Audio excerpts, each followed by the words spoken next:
네, 안녕하십니까. 네, 다시 또 토요일이 왔습니다. 네. 그 문제집이 나왔더라고요. 네. 그 중개사법은 사실은 내용보다 문제 한 문제를 정성스럽게 풀고 그 문제를 반복해서 하는 것이 점수 따는 데 유리해요. 네, 그러니까 지금은 이제 까먹지 않기 위해서 내용을 다시 복습하는 건데 그게 이제 핵심 요약집 가지고 하는 건데 여러분들은 언제나 이제 손에서 놓지 않아야 될 게 문제집. 문제집이 지금 기출 문제집이 있고 그 다음에 또 이제 예상 문제집이 나오잖아요. 중개사법은 두 개 다 제가 썼는데 그 내용이 기출 문제 들어간 내용이 예상 문제집보다 좀 중복되는 것들이 좀 있어요. 그래서 만약에 내가 한 개만 풀어야 되겠다 그러면 아무거나 푸셔도 괜찮아요. 근데 그걸 4번, 5번 봐야지 자기 있게 되는 거예요. 그게 어떤 걸 보느냐가 중요한 게 아니고 어떤 거라도 좋은데 그것을 4번, 5번, 10번 반복해서 보느냐 이거지. 그래서 우리 중개사 법령은 시험 문제 나올 게 거의 뻔하고 정해져 있다시피 하니까 여러분들은 동의하지 않으실 수 있는데 운전면허 시험 같은 거 있죠. 그거하고 비슷해요. 그래서 문제를 계속 풀다 보면 나온 게 또 나오고 나온 게 또 나오고 그래요.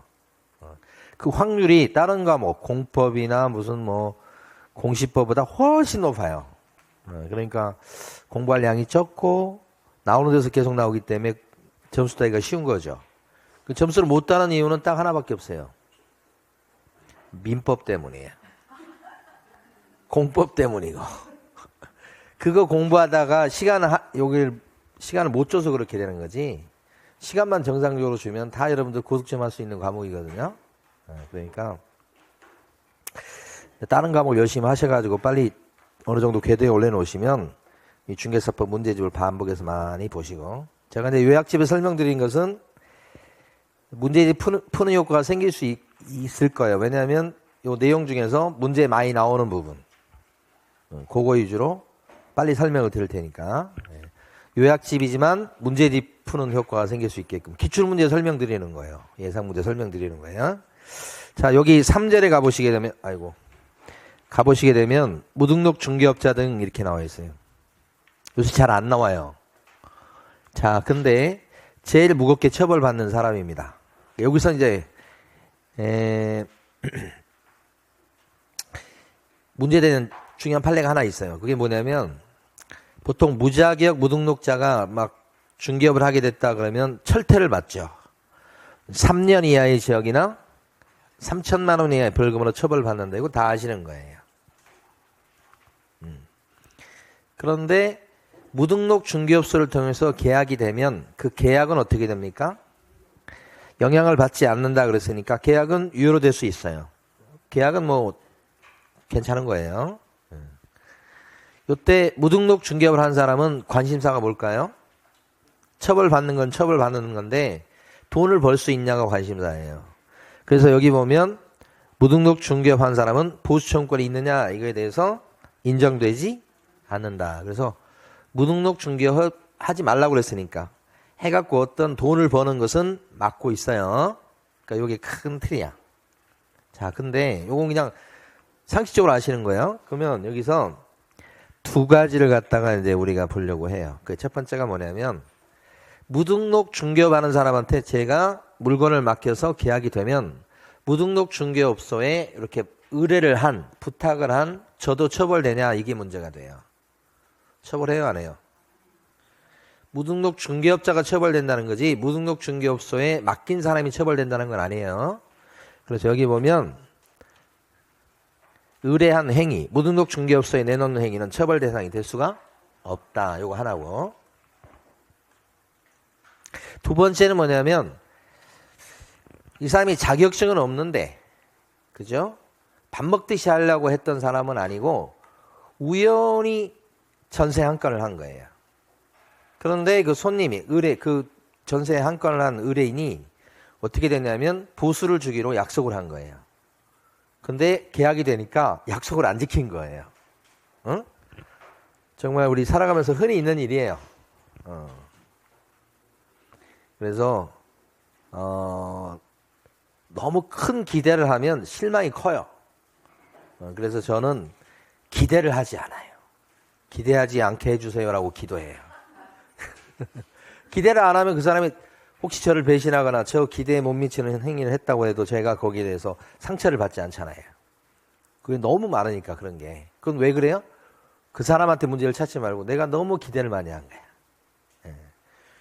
자, 그러니까 여기도 지금 준다고 그랬단 말이에요. 우연히 한 건을 했는데 보수를 갖다가 주기로 한 거야. 이거 해주기만 하면. 근데 막상 해줬더니만 뭐라 그래요? 못 준다고 그러는 거야.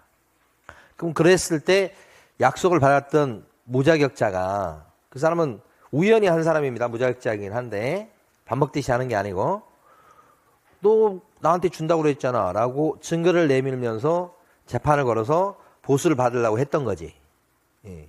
나도 뭐 질 수 없다 이거지. 예. 그런데 판사가 어떻게 얘기할게요? 주라고 그랬을까요? 무자격이니까 주지 말라고 그랬을까요? 주라고 그랬다. 무효라고 할 것은 아니다. 왜냐하면 이 사람은 밥 먹듯이 하는 사람이 아니기 때문에 보수 약정을 안 했으면 모르는데 관계 있으면 약속 지켜라 이런 얘기지. 근데 이 사람 만약에 우연히 한 사람이 아니고 무등록으로 한 사람, 그러니까 밥 먹듯이 한 사람이라고 한다면 어떻게 해요? 아무리 약정을 해도 판사가 뭐라고 그래? 줄 필요 없어 그런 얘기지. 차이 아시겠죠? 그래서 우연히 나오면 여러분들은 두 가지를 답을 할 줄 아셔야 돼. 우연히 전세 한 건 했다 그러면 이 사람은 중개업을 한 겁니까? 아니라. 근데 그럴 때 혹시 보수받기로 약정을 했으면 그 약정은 효과가 있을까? 네, 이렇게 하시면 되는 거지. 예. 요거 하나가 제일 중요한 거예요. 요거 위에 했지만, 오케이. 자, 그 다음에 이제 요건 넘어갑니다. 예. 자, 옛날에 기출문제 많이 나온 게 이거라고 그랬잖아요. 소속 공인중개사는 등록 신청할 수 있다 없다? 없다 그랬죠. 왜요? 이중 소속 금지. 자, 그러면 이제 응용으로 물어봅니다. 소속 공인중개사는 법인의 중개법인의 임원이 될 수 있다 없다? 없다라고 답을 하셔야 돼. 이유는 똑같이 이중 소속 금지이기 때문에 그렇다. 엄청 잘 나오는 거. 결격 사유 문제입니다. 시험 문제 한 문제 나오죠. 결격 사유가 12가지에 들어가는데 여기 들어가면 일단은 오픈을 못하게 만들어. 오픈. 두 번째는 일을 못하게 만듭니다. 취직이 안 돼. 그래서 중개업 시장에서 빼려고 하는 사유. 왜냐하면 손님한테 피해가 가니까. 그게 12가지가 있는데 그걸 큰 덩어리로 5가지로 나눠서 설명드립니다. 미성년자. 그러니까 제한능력자에 들어가는 사람, 이 사람도 결격자가 돼서 일 못합니다. 미성년자는 나이 갖고 따지죠. 네, 그래서 이제 만으로 지금 안 따지죠. 그냥 나이로 따지죠. 그 바람에 우리가 한 살씩 줄었어. 그러니까 한국 나이가 없어진 거지 이제. 그래서 많지 않습니다. 지금은 사실은 19살이 안 된 사람이 미성년자가 돼서 제한능력자로서 결격자가 돼서 일 못하는 거지. 취직이 안 돼. 부동산 사무실에. 그러면 첫 번째 포인트가 딱 19살은 어떨까? 19세 미만 안 된 양반이 미성년자로 결격자니까 딱 19세는 뭐예요? 성년자다. 성년자. 그래서 결격자가 아니다. 요거 하나.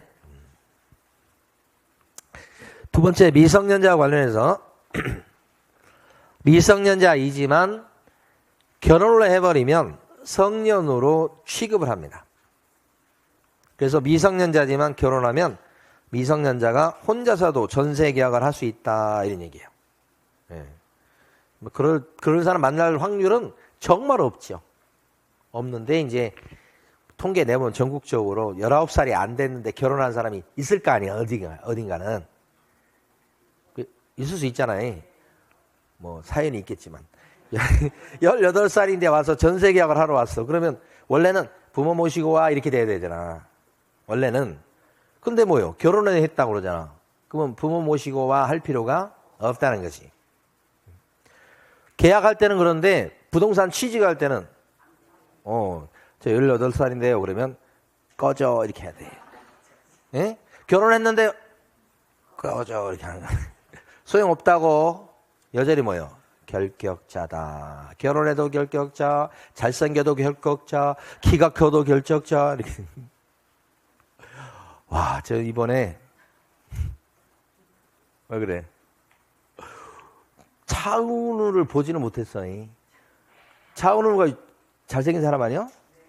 근데 거의 차은우에 가까운 사람을 봤어. 딱 봤는데 제 키가 저희 2배야. 근데 얼굴이 또 잘생겨요. 그래서 진짜로 제가 남자가 봐도 눈을 못 떼겠더라고. 그런 사람 봤다고. 그래도 19세가 안 되면 미성 결격자입니다. 예. 자, 피한정 우견인과 피성년 우견인. 그런데 이제 저의 아버님 같은 경우가 이제 피한정 우견인. 그 치매 지금 4등급이시니까. 그래서 뭐 제가 봤을 때는 저하고 있을 때는 거의 정상인데 어머님하고 하루 종일 계시면 그때 이제 어느 정도는 어머님을 좀 힘들게 하시나 봐요. 그래서 잘 인식을 못할 때도 있고 그래서 이게 피한정 우견인입니다. 근데 이제 저희 아버님은 법원에 가서 땅 할 일이 없어. 왜냐면 지금 임대 아파트 사시거든. 그러니까 물려줄 재산이 없다 보니까 뭐 그런 걱정을 안 하지. 어쨌든 간 피한정 우견인은 피성년 우견인이라고 비슷하게 치매 노인분 생각하시면 돼요. 심했을 때가 피성년 우견인. 근데 이게 중요한 요건은 법원에서 땅 그래서 후견 개시 결정을 해줘야 되는 거예요. 이거요. 누가 해줘요? 판사가 중요한 일을 합니다. 자, 시험에 많이 나온 게 피특정 우견인은 특정 업무만 좀 서툴러 가지고 누가 뒤를 봐주는 거예요? 특정이란 말이 들어갔어요. 특정 업무만 후견 당하는 사람이다 이 뜻입니다. 상속인이 되고 싶으세요? 피상속인이 되고 싶으세요? 피상속인이 되면 죽어야 돼.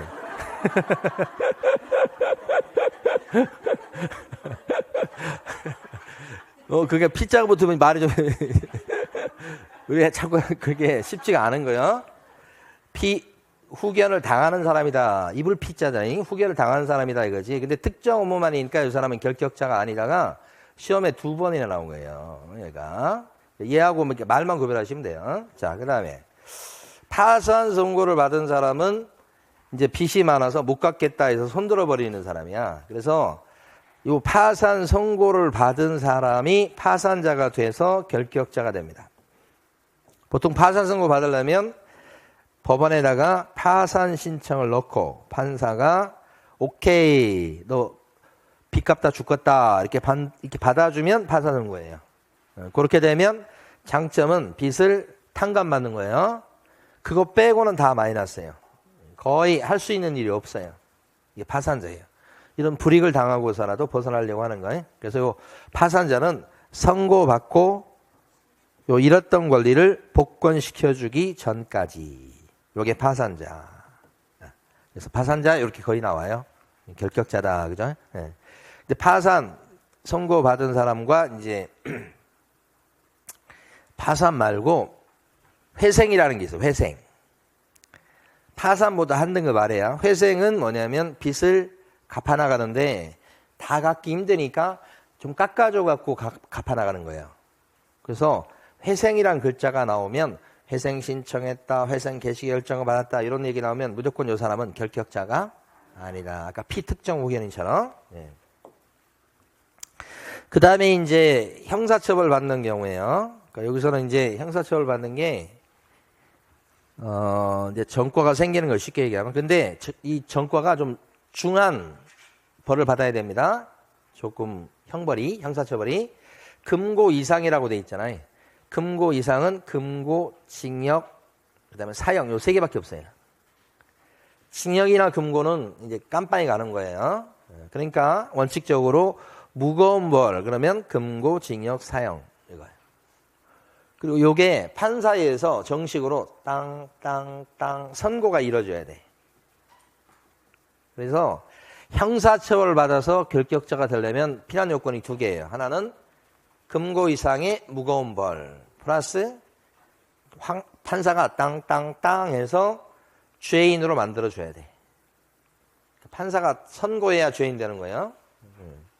그러니까 여기서 아셔야 될 게 뭐냐면 벌금 물었다 그러면 구류를 며칠 살았다 그러면 그건 결격자가 안 되는 거 원칙적으로. 그 다음에 징역 살 일인데 아직 판사가 땅 안 했으면 아직은 결격자가 아니에요. 그러니까 두 가지 요건을 갖춰야 되는 거예요. 이 요건만 갖춘다면 중개사법에 걸려들든 무슨 뭐 도로교통법에 걸려들든 무슨 집시법에 걸려들든 법을 안 가려. 이 두 가지만 갖추면 그러면 결격자가 될 수 있어요.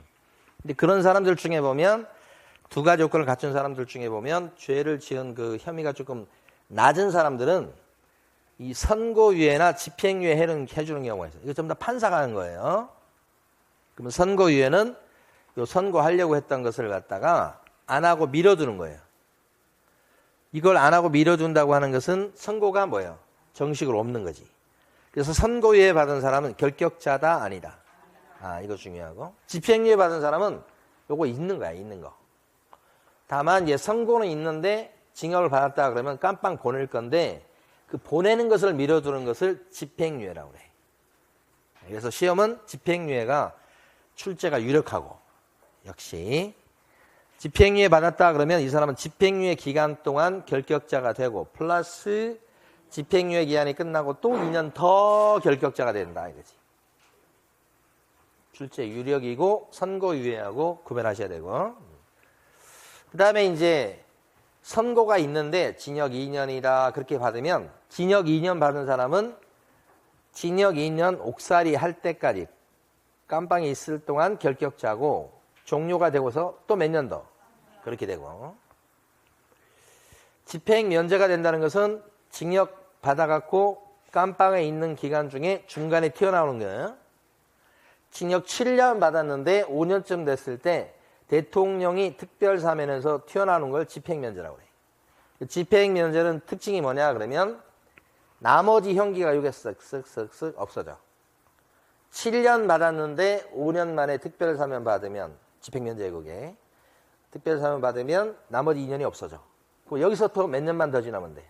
3년 더 지나면 되겠다 라는 얘기지. 그래서 다 살고 나오는 경우가 있고 중간에 이렇게 튕겨져 나오는 경우가 있고. 다 3년 붙은 거예요. 그런데 여기 보시면 이제 가석방이라고 하는 게 있어요. 요걸 정리를 잘 하시면 돼요. 가석방은 모범수여가지고 중간에 내보내 주는데 요거 안 없애주는 거야. 그러니까 가석방이 되면 집에 좀 빨리 보내주는 거 그거 하나밖에 장점이 없어. 그러면 나머지 자녀 형기가 살아있기 때문에 그거 지나고 집에서 보내는 거예요. 또 3년. 이 특별사면이 바로 집행면제죠. 시험에는 집행면제가 잘 나와. 특별사면이 잘 나오는데 특별사면 받았다고 나올 때가 있고 집행면제가 됐다고 나올 때가 있고 같은 말이야. 몇 년만 지나면 돼? 3년. 근데 일반 사면은 얘가 제일 잘 나오고 이 중에서는 일반 사면은 아예 죄인이 아닌 걸로 만들어주는 거예요. 일반 사면은 국회 동의 얻는 거예요. 여러분 생각할 때 국회가 한다고 생각하시면 돼. 그러면 바로 죄인이 아니기 때문에 결격사에서 바로 벗어나는 거예요. 반면에 가석방은 자녀 형기 지나고 3년이 지나야 되는 거니까. 이 세 가지를 잘 구별해서 알아두시는 게 중요합니다. 그 다음에 밑에 보시게 되면 원래 벌금 갖고는 결격자가 안 된다고 그랬죠. 벌금 갖고는. 그런데 예외적으로 벌금도 결격자가 되는 경우가 있어. 어떤 경우냐면 중개사법에 걸려들고 액수가 300만 원 붙어요. 벌금은. 이렇게 되면 예외적으로 3년 동안 결격자가 돼서 요걸 잘 알아두셔야 돼. 사실 위에도 위에지만 벌금 때문에 결격자가 되는 건 예외죠, 예외. 그래서 중삼벌, 여기 입에 딱 붙어 있어야 되고 이게 세트. 그러니까 만약에 중개사법 위반인데 벌금 100만 원 그러면 결격자가 액수 때문에 그래요. 자, 도로교통법 위반으로 300만 원 벌금이요. 음주운전 때문에 300만 원. 요새 음주운전 같은 경우는 뭐 500 이상이에요, 보통. 옛날부터 벌금 액수가 많이 올라갔어. 500에서 1000 기본적으로 나온다고. 네. 그럼 300만 원 음주운전 때문에 받았습니다. 그러면 결격자일까요? 아닌 이유는 근데 중개사법 위반이 아니죠. 그래서 중삼벌 이게 입에 붙어 있어야 되고. 자, 중개사법 위반으로 과태료 500만 원 받았습니다. 중개사법 위반으로 과태료 500만 원 받을 수 있는 게 있나요? 표시 광고 같은 거. 허위 매물 광고하면 500만 원이야. 그 다음에 보조원한테 아침마다 교육을 안 시켜. 나는 보조원입니다. 이런 식으로. 그래서 그거 만약에 고지 의무를 위반했을 때 중개보조원도 500과지만 우리 사장님이 만약에 제대로 그걸 주의를 환기시키지 않았다면 사장님도 500과 이렇게 되잖아. 그러면 이렇게 돼. 500과 되면 결격자가 됩니까요? 왜요? 과태료 때문에 그래요. 벌금하고 과태료는 하늘과 땅 차이에요. 벌금을 물잖아요. 20만 원 벌금 물어서 그러면 저는 전과자예요. 20만 원 물어도. 과태료는 1000만 원을 물어도 전과자 아니에요. 그러니까 여러분 나왔을 때 막 일반인들은 과태료 벌금 막 많이 혼동하시더라고. 그러니까 과태료는 액수에 관계없이 이건 전과하고는 상관이 없다고. 내고 끝이야 그냥. 근데 벌금은 액수가 뭐 얼마가 되더라도 막 기록에 남아. 기록에. 빨간 줄이 간다고.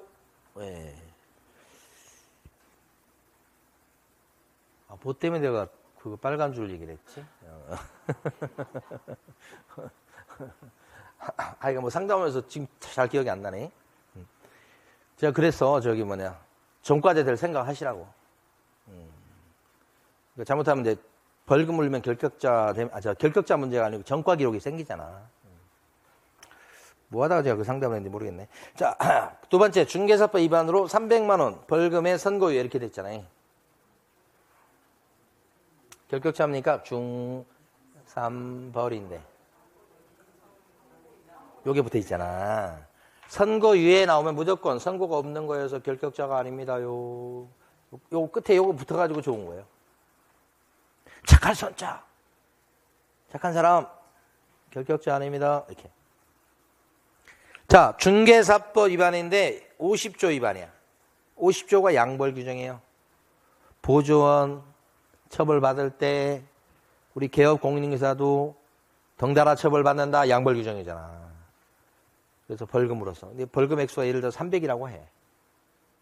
그러면 중개사법 위반으로 300만 원부터 벌금이다. 그러니까 결격자인가요, 이 사람? 유일하게 예외야. 뭐가? 50조가. 밑에 사람이 벌금 무는 때 우리 사장님도 덩달아 벌금 무는 거예요. 요건 빼줘. 그래서 이건 결격자가 아니다. 요 중에 제일 어려운 건 5번이에요. 밑에 판례가 그거지. 자, 그 다음에 이제 여기 행정처분. 행정처분은 구청에서 때리는 거. 쉬운 게 취소받았다. 자격 취소. 자격 취소 뭐 그렇게 드뭅니다. 드물어. 생각보다 많지 않고. 그러면 3년간 결격자. 등록 취소 있죠, 여기. 등록을 자르는 거. 얘보다는 얘기 많은데 그래도 많지는 않아요. 그럼 등록 잘리면 몇 년 동안 결격자다? 3년. 그죠? 자, 근데 취소 말고 정지 먹는 수가 있어. 정지 먹으면 정지 기간 동안 결격자. 이거 정지 또 하나 더 있죠, 밑에. 업무 정지. 정지 먹으면 정지 기간 동안 결격자입니다. 그러니까 큰 틀은 쉬워요. 이제 세부적으로 들어갔을 때 조금 신경 쓰실 것들이 있어. 그게 다른 게 아니고 여기 보시면 이제 그거예요. 원래 등록 잘리면 3년 동안 결격자인데 등록 취소 사유에 해당돼서 등록이 잘리더라도 등록 취소된 것 때문에 3년의 결격 사유 기간이 안 붙는 경우가 있다. 아주 특별한 예외다. 안 붙는 거. 이렇게. 세 가지 경우밖에 없어. 자, 첫 번째가 뭐냐면 부동산 사장님이 사망하거나 법인이 사망했을 때, 법인의 사망은 뭐라고 부르냐? 해산행위지. 요것은 등록 취소 사유가 되니까 요것 때문에 등록 취소를 하긴 하는데 등록 취소만 했지 이것 때문에 별도로 3년을 또 붙이지 않는다. 이렇게. 붙이는 게 의미가 없죠. 성질상 그렇잖아. 돌아가셨는데. 네. 등록 기준 미달 여기 해당됐을 때 기준 미달에 해당되면 이것 때문에 등록 취소는 가능해요. 원래 임등치 사회야 저게. 등록 취소할 수 있다니까. 등록 취소가 되면 그때부터 3년 동안 결격자 요게 붙는 게 원칙인데 안 붙죠? 그러면 이거 안 붙는다는 얘기는 어떤 의미가 되면 기준 미달이 돼서 등록이 잘렸다 치면 바로 일주일 뒤라도 등록에 필요한 요건을 새로 딱 정식으로 갖춰서 등록을 딱 신청을 해오면 뭐예요? 받아줘야 된다 이 말이지. 그래서 그렇게 하는 게 합리적이니까 무조건 그냥 이렇게 3년을 막 이렇게 붙이지 않는다. 자, 세 번째 요게 이제 많지. 결격 사유가 되게 많아요. 결격 사유가 12가지잖아요. 그 중에 결격 사유 해당됐을 때 등록 요거 해도 원래 등록 취소, 등록 잘린다고 여기 해당되면 등록 취소가 되는데 원래 등록 취소되면 3년 붙어야 되잖아요. 3년 안 붙이는 경우가 있다. 안 붙인다는 거죠. 그게 뭐예요? 결격 사유일 때. 그러니까 요것이 여 중에서는 좀 제일 이해하기 힘든 것 같아. 그래서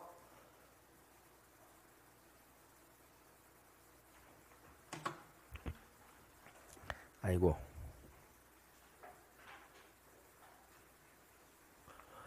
여기 보면 부동산 사장님이 계시는데 그 사장님이 쭉 가다가 요때 사기죄를 저질러 가지고 징역 1년에 집행유예 2년을 받으신 거예요.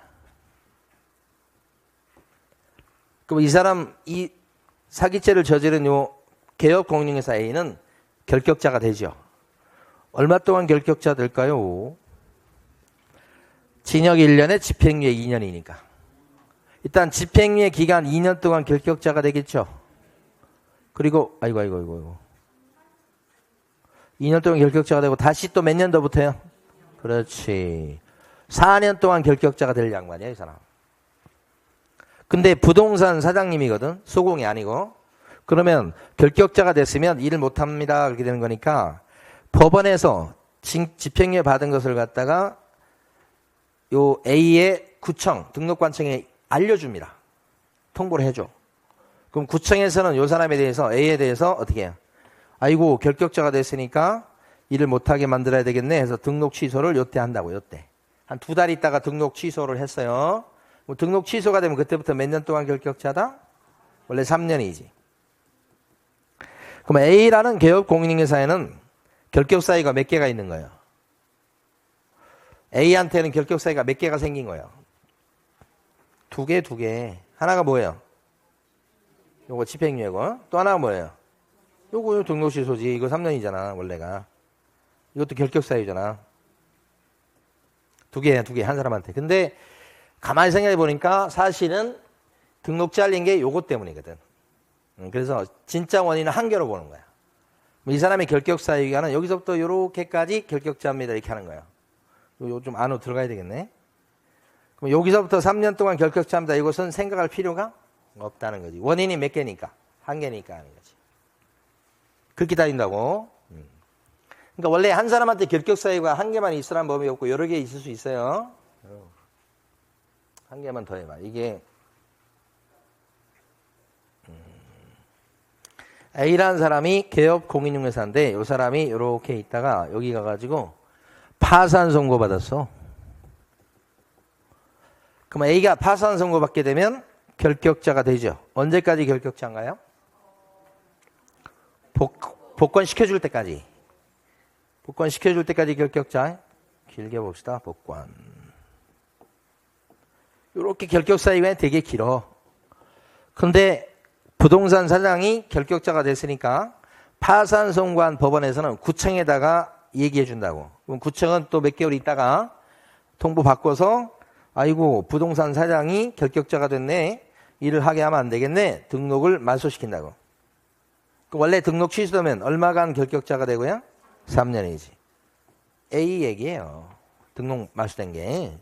그럼 A한테는 결격 사유가 몇 개 있어요? 2개지 원래. 하나, 둘. 근데 가만히 생각하면 원인이 뭐예요? 1개밖에 없는 거. 이거지. 이것 때문에 이렇게 되는 거니까. 그럼 이거 하나로 친다는 거죠. 하나로. 요걸로. 그럼 결격 사유 기한은 여기서부터 여기까지입니다 하고 끝 이렇게 되는 거지. 요건 안 친다 이 말이지. 그죠? 요게 결격 사유 때문에 등록이 잘렸을 때 3년 안 붙입니다 이렇게 돼. 아까는 집행유예였고 지금은 뭐예요? 파산이고 막 그러잖아요. 그것 때문에 등록까지는 잘라. 3년은 따로 붙이지 않는다 이런 얘기지. 근데 만약에 요게 파산 선고 받은 사람인데 요 사람이 여기 가가지고 파산 선고 아니고 예를 들어서 중개사법 위반으로 300만 원 벌금 물었다 이렇게 되면 요때 얘하고 관계없잖아. 별개지. 그럼 이때 중개사법 위반으로 300만 원 벌금입니다. 그러면 3년 붙어야 안 붙어요? 붙어 그때는 원인이 요것이 아니니까 별개니까. 붙었는데 가만히 생각하니까 뭐 얘가 더 길잖아. 그럼 어떻게 해? 여기 묻히겠지. 이렇게 묻히겠지. 그래서 결국 이렇게 되긴 하는데 만약에 이 사람이 복권된 게 한 1년 만에 복권했다고 해봐. 이때 끝났어야지. 요런 상황이 되면 요 사람이 중산벌이다 그러면 어떻게 해? 3년이 붙여지니까 결격사유 기한이 요거보다 늘어나지. 예, 됐죠? 그렇게 이해하시면 별개라 이렇게 보는 거지. 얘는 오케이. 자, 그 다음에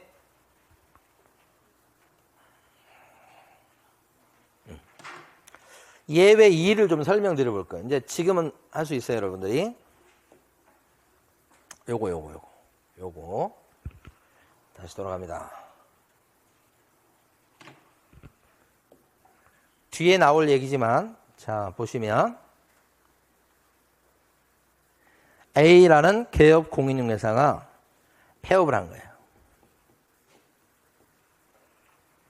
폐업을 왜 했냐, 그러면, 이 사람이 폐업하기 전에 이때 등록 취소 받을 만한 짓을 한 거야.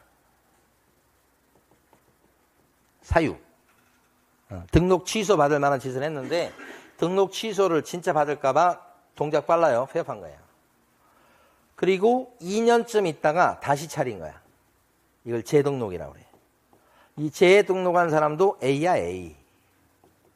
왜 폐업한 이유는 등록 취소를 피하려고. 그래서 자기 나름대로는 2년 동안 일 안 했던 거죠. 그런데 이제 어떤 일이 벌어졌는가. 이 사람은 이제 그런 뜻으로 그렇게 했는데 2년 있다가 등록을 한 거야. 이렇게. A가. 그럼 A가 등록 신청을 딱 했을 때 등록을 받아주는 거야, 안 받아주는 거야? 예? 등록이 잘린 게 아니잖아, 지금. 결격자가 된 게 아니니까. 결격자가 될 판이었는데 지금 폐업하고 다시 등록 신청했을 때 재등록 신청을 하면 등록을 받아줘야 되지. 응? 등록을 받아주면서 어떻게? 미소를 지어야죠. 잘 걸렸다 이렇게 하면서. 어? 그래서 등록 받아주고서 이때쯤 돼서 너 옛날에 이거 있었잖아. 이 기록을 딱 해뒀다가 남겨뒀다가 너 그 등록 취소 받을 짓을 한 게 있으니까 이제 등록 취소한다 이렇게 한 거예요. 이거 할 수 있어야 정상이잖아. 못하면 이상한 거지. 옛날에는 못했을 거야. 왜? 딱 폐업하는 순간에 이걸 갖다가 기록을 잘 안 남겼을 거거든. 근데 지금은 대한민국은 이제는 그렇게 만만한 나라가 아니야. 딱 기록을 한다고. 그리고 공유를 해, 그걸, 기록을. 그래서 딱 등록 취소 받을 줄 옛날에 있었네? 하면서 이제 뭐가, 이게 이제 등록 취소니까 관련해서 이제 뭐 이렇게 통지서 같은 게, 사전 통지서 같은 게 날라와. 등록 취소할 건데요. 옛날에 이런 일이 있었죠. 할 얘기 있으면 해보세요. 이렇게. 등록 취소를 갖다 해버렸어. 그러면 원래 등록 취소되면 몇 년 동안 결격자죠? 3년 동안 결격자인데 자기가 알아서 2년 동안 어떻게 일 안 했죠? 그러면 그 기간을 빼준단 말이야. 그럼 이 사람은 등록 취소가 되었지만 결격사유 기간은 몇 년이다? 1년이다. 출제가 유력하다고 생각해요. 자, 다시 문제를 내볼게. 맞춰보세요, 이제. 재등록한 개업 공인중개사가 폐업 전에 위반행위 때문에 등록 취소가 되었을 때는 등록 취소 받은 때부터 3년 동안 결격자입니다. 다시 한 번 더. 재등록한 개업 공인중개사가 폐업 전에 위반행위 때문에 등록 취소 처분을 받았을 때는 3년간 결격자다. 그러면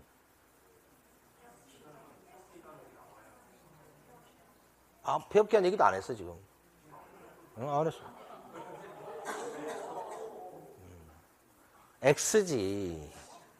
처음에 찍은 게 맞는 거예요. 몇 년간 폐업했죠? 이건데 그래서 얘기 안 했잖아. 하루라도 일주일이라도 했을 거 아니야.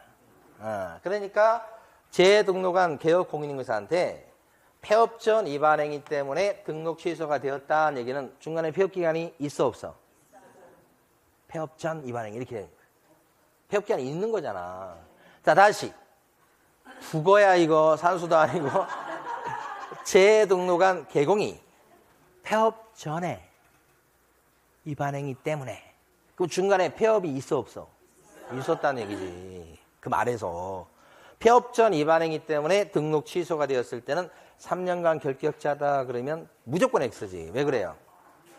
폐업 기간 얼마라고 얘기 안 해도 있었다는 거니까 3년이 될 수 없지. 무조건 뭘 빼줘야 되니까 폐업 기간. 왜 이걸 안 내는지 모르겠어요. 결격사유 되면서 지문 하나 딱 내면 되는 걸. 에? 됐어요. 이거 하고 싶었어요? 이거 하고 싶어서 한 거야? 이거 제가 볼 때는 아직까지 한 번도 출제된 적이 없어. 중요한 겁니다. 그 다음에 영업정지 받은 경우는 영업정지 기간 동안 결격자입니다. 이런 얘기죠. 정지 기간 동안 결격자. 업무정지 3개월이면 3개월. 5개월이면 5개월간 결격자입니다. 거의 끝나요. 자, 근데 업무정지 받은 사람이 폐업을 했어. 업무정지 5개월을 받은 거야. 폐업을 했다고. 그리고 폐업한 기간이 2개월이야. 그럼 폐업하고 2개월 뒤에 재등록이 될까? 5개월 영업정지 받았는데 폐업을 하고 폐업 기간이 2달이야. 그 상태에서 재등록 신청하면 등록을 받아줘? 안 받아줘? 안 받아주지. 왜요? 업무정지 기간이 아직 안 끝났으니까. 그렇죠? 그래서 폐업을 했다고 해도 업무정지 받은 그 기간 동안은 불이익을 당해야 되는 거예요. 근데 만약에 업무정지 5개월 당했어. 근데 7개월 동안 폐업을 했어. 자, 재등록하면 받아줄까 안 받아줄까? 받아줘야지. 안 받아줘요? 다시. 아니, 생각을 해봐봐야 돼. 이것도 이제 구체적으로 나온 적은 없어요. 자, 보세요. A라는 사람이 개공인데, 이 사람이, 요때 업무정지 5개월을 당했어. 5개월 동안 일을 못하는 거라고, 지금, 사실은. 이렇게. 그런데 요 5개월 받았는데, 2개월 후에 폐업을 했다고. 폐업을 했고, 폐업하고서 이제 쭉 지나가지고, 요때부터 7개월이니까 여기서부터 이제 어떻게 되냐면 5개월이 또 지난 거야. 4개월만 지났다고 할게요. 폐업하고 4개월이 지났어. 요때 재등록할 수 있을까? 이 말이지. 이것도 내면 그렇게 쉬운 문제가 아니에요. 생각해 보시면. 자, 업무정지를 얼마 받았다고? 5개월 받은 거야. 5개월 동안은 넌 일하지 마 그러잖아. 근데 2달 있다가 폐업을 한 거지. 그리고 4개월이 지난 거지. 그럼 폐업을 했을 때, 핵심 폐업을 했을 때 받은 영업정지 기간이 스톱이 된다고 생각을 하면 등록을 안 받아줄 것이고, 받은 영업정지 기간이 폐업을 해도 계속 흘러간다고 보면 받아줄 것이고, 받아준다. 흘러간다고 보는 거예요. 그래서 영업정지 받은 사람이 정지 기간 동안에 폐업을 해도 받은 영업정지 기간은 계속 흘러간다고 하는 것을 인식할 줄 아셔야 돼요. 오케이. 그 다음에 여러분들이 너무 잘 이해해가지고 너무 좋아. 어? 그러면 일할 맛이 나지. 그 다음에 이제 요 법인에 대해서 이제 시험이 사실 요거보다는 이거 나와, 이거. 근데 많이 나오는 건 아니야. 만약에 중개법인이 영업정지를 당했다 그러면 그 중개법인의 임원들은 정지 기간 동안 같이 결격자가 될까? 임원들은, 사원들은, 높은 사람은 돼. 한 몸으로 봐, 한 몸으로. 그죠? 그래서 여기 보면 법인인 개업 공인중개사가 영업정지 처분을 받은 경우, 법인 얘기입니다. 업무정지 사유가 생겼을 당시에 높은 사람이었던 자는, 지금은 아니지라고, 이었던 자는 업무정지 그 기간 동안 같이 뭐야? 결격자로 취급한다. 이 말이지. 오케이? 근데 여기서 많이 물어본 건 뭐냐면 그 임원사원은 언제적에 임원사원이 결격자로 취급될까요? 그러면 업무정지 처분 당시에요? 사유가 생겼을 당시에요? 사유 생겼을 때입니다. 처분 당시가 아니고 사유 발생 당시. 그치? 요것이 핵심 중에 핵심이지.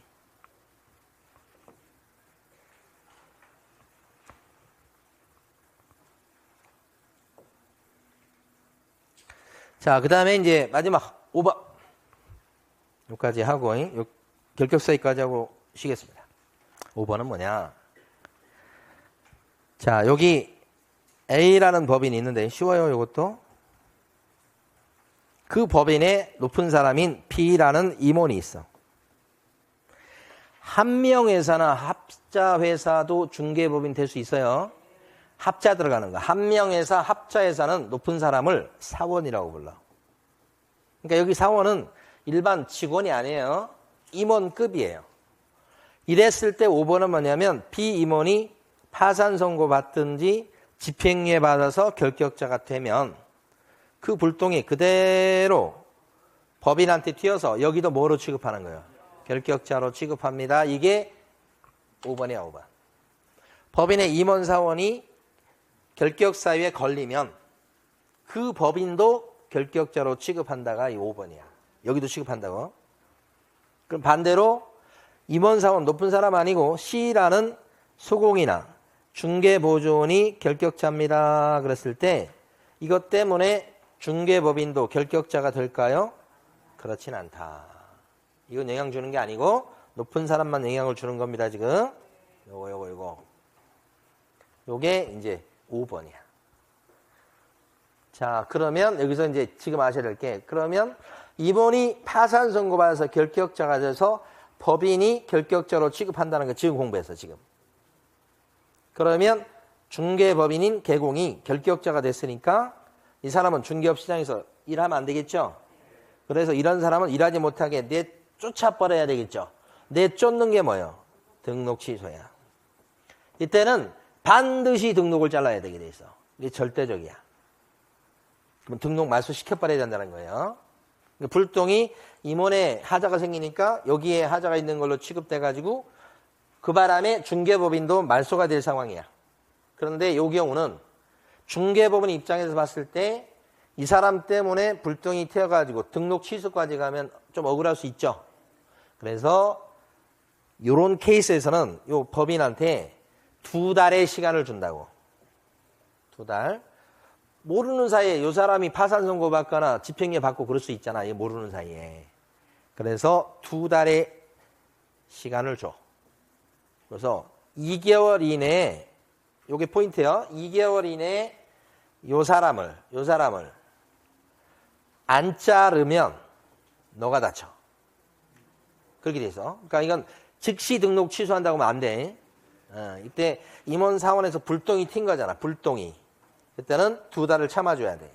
그래도 안 자르면 뭐요? 절등치야. 이렇게 되는 거지. 자, 이게 끝이 아니에요, 이제. 아까 요 사람 얘기했잖아. 요 사람. 어떤 걸로 할까? 될지 모르겠네. 이걸로 해볼까? 요 소공이나 요 사람들이 결격자다 그러면 그것 때문에 중개법인이 결격자로 되지는 않죠. 이 사람 때문에. 근데 소공 중개법인이 결격자인데 요 사람이 요 사람을 계속 고용하고 있고 안 자르면 법 위반이에요, 아니에요? 위반이야, 위반. 왜 그래요? 결격자는 고용해서는 안 되거든. 그러면 누가 고용하고 앉아 있어? 여기가 법을 위반하고 있는 거야. 법을 위반했습니다만은 법에서 등록 취소 사유로 하고 있지는, 그치, 밑에 사람이니까. 이 정도 사람은 이 사람을 갖다가 결격자인데도 안 자르고 있다고 해서 이게 등록 취소 이렇게까지는 안 돼. 그래서 어떻게 해요? 이 사람을 안 자르고 있을 때는 업무정지 사유야. 업무정지 사유인데 즉시 업무정지 하는 게 아니야. 똑같이 얼마를 참아줘야 돼? 2달. 2달 내 안 자르면 뭐예요? 업무정지. 이런 사람을, 결격자인 임원을 2달 내 안 자르면 절등치. 소공이나 중개보조원이 결격자인데 2달 내 안 자르면 업무정지. 임원 높은 사람, 사원 높은 사람이 결격자인데 2달 내 안 자르면 절등치. 그래서 예상 문제는 임원 사원을 잘 아니까 소공이나 보조원, 소공이 결격자인데 2달 내 안 자라서 그러면 업무정지인데 시험에는 절등치로 나올 가능성이 높다는 거예요. 그 내용이 밑에 있는가 없는가 모르겠어요. 여기는 여기 있어. 자, 밑줄을 볼게요. 법인인 개업 공인인계사가 결격사에 해당되게 되어 등록한 전 그 개업 공인인계사 등록을 취소해야 되겠다. 임원 사원 중에 한 명이라도 결격자가 되었다면 이 말이죠. 다만 2달 내 해당 임원 또는 사임을 자르면 등록 취소되지는 않는다. 2달 참아준다는 건 남았죠? 근데 요 임원에 대해서는 수공이나 보조원에 대한 얘기는 여기 없어요. 뒤에 나와, 뒤에. 자, 그 다음에 나온 김에 시험 보면서 부정행위 저지른 사람은 결격자일까 아닐까? 아니다. 시험만 5년간 못 보는 거. 두 번째, 이것도 중요해요. 결격자는 중개사 시험 볼 수 있다 없다? 파산자, 미성년자 시험 볼 수 있다가 원칙. 다만 결격자인데 시험도 못 보는 사람이 딱 한 명 있다. 누구? 결격자이면서 시험도 못 보는 사람 딱 한 명. 자격 취소받은 사람. 자격 취소받은 사람은 몇 년 동안 결격자고 3년간 결격자가 돼서 일을 못하는데 동시에 3년 동안 시험 볼 수도 없다. 그치?